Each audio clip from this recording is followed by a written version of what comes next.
Kahit duguan at may mga tama ng bala ng baril sa katawan, nakaligtas at nagawa pang makapagsumbong sa mga pulis ang isang barangay chairman na tinambangan.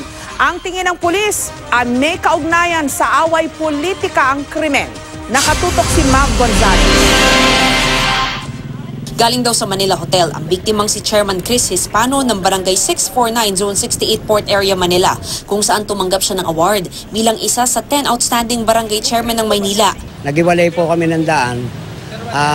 Pauwi na ako kami sa Baseco at ang sabi niya may pupuntahan daw siyang importante pa. Kaya pinauna na kami. Kaya nag-iisa ho siya. Pagdating sa kanto ng Rojas Boulevard at Quirino, pinagbabaril ng di pa nakikilalang sospek ang SUV ng biktima. Hindi pa tukoy kung ilan o sino ang sospek. Tad-tad ng bala sa magkabilang gilid ng sasakyan.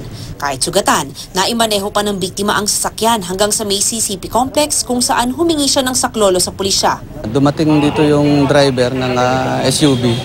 Duguan, immediately tinakbo namin sa malapit na ospital. Stable naman siya. Nakita namin kanina, pagdating niya sa presinto, tagiliran at saka dito sa bandang likod, balikat.